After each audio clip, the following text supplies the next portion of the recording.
সকালবেলা উঠে তোমার দাদাভাই কি করতে বসে পড়লো দেখো, তার টোনাটুনিদের খাবার দিতে। নমস্কার বন্ধুরা, তোমরা সব কেমন আছো? মা কালীর দোহাই খুব খুব ভালো আছো, আমিও খুব ভালো আছি। এখন থেকেই আমার ব্লগটা স্টার্ট করলাম। সকালবেলা তার টুনটুনি পাখিগুলোকে খেতে দিচ্ছে। টুনটুনি পাখি ভুল বলছি, শালিক পাখি, বদ্যি পাখি।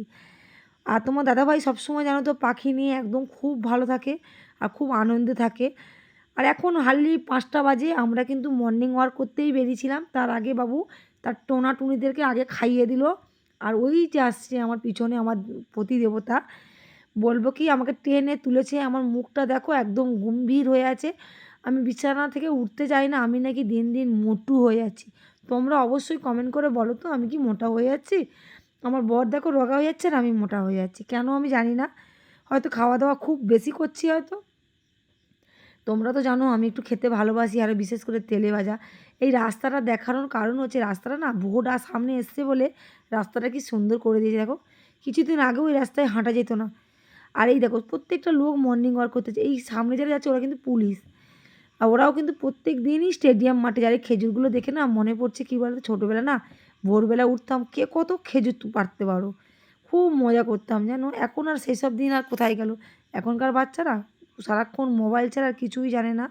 আর এই যে জায়গাটা দেখাচ্ছি এটা স্টেডিয়ামের ভিতরে, এখানেই কালকে মোদিজি বসেছিল, কিন্তু আমার কপালে হলো না আর আমি দেখতেও পেলাম না। দেশের প্রধানমন্ত্রী আমাদের কাছেই এসেছিলো, এত কাছে এসেছিলো, তাও দেখার সুযোগটা পেলাম না। এত ভিড়, এত ভিড়, আমি আসতেই পারিনি। মানে এত ভিড়, রাস্তায় পা গোলানো যায়নি। এত বড় স্টেডিয়াম দেখো, কত বড় স্টেডিয়াম। তা সত্ত্বেও কত দূর থেকে লোক এসছে জানো। আমতলা, সাগর, নামখানা, বকখালি, পাথর, প্রচুর। লাস্টে সাগরে তো ভ্যাসেলই অফ করে দিয়েছিল। আর আমি দেখো ওই ছুটছি, ওই মর্নিং ওয়াক করছি, ওরকম করেই করি। আর প্রত্যেক দিন আসলে হয়তো রোগা হতে পারি, কিন্তু মানে আসা হয় না। সারাদিন দোকানদারি করার পরে এত জার্নি হয় তো একদমই পারা যায় না। আর তারপরে দেখো তোমার দাদাভাই ওই যাচ্ছে, আমরা দুজনে যাচ্ছি একটু ওই মানে যে স্টেডিয়ামের যে বসার সিটগুলো আছে না, ওর উপরে উঠে ওই দেখাচ্ছি তোমাদেরকে। এখানে হেলিকপ্টারটা নেমেছিল এই জায়গাটায়। আর দেখো এত সুন্দর একটা দৃশ্য দেখো, ওই উপরে উঠতে ওই বসার সিটগুলোতে উঠে ওখান থেকেই ছবিটা তুলেছি। এত সুন্দর দৃশ্য, মানে সকালবেলা দেখে যেন মনটা পুরো ভরে যায়। আমি স্টেডিয়ামে আসলে আগে এই জায়গাটা আসি, তোমরা প্রায় সময় মনে হয় ভিডিওতে দেখো এইগুলো। আর তারপরেই দেখো চলে এসেছি, একদম হেঁটে বাড়ি চলে এসেছি 6টার মধ্যে। আর এই কুকুরটা তোমার দাদাভাইকে কী ভালোবাসে আমি জানি না, এর নাম হচ্ছে লালি। আর লালি, ওর মা আছে কালী, ভুলি, কত কী নাম আমার বর দিয়েছে, তোমাদের দাদাভাই দিয়েছে। দেখো কুকুরটা দেখো গায়ে উঠে পড়ছে, আর ওনাকে না মানে প্রচুর ভালোবাসে। আর উনি দুবেলা খেতে দেয় তো তার জন্য ওনাকে খুব ভালোবাসে কুকুরটা। এই দেখো প্রত্যেক দিন উনি যাওয়ার আগে ও দৌড়ে দৌড়ে চলে যাবে, ওর বাড়িতে দিয়ে আসবে কুকুরটাকে ওনাকে।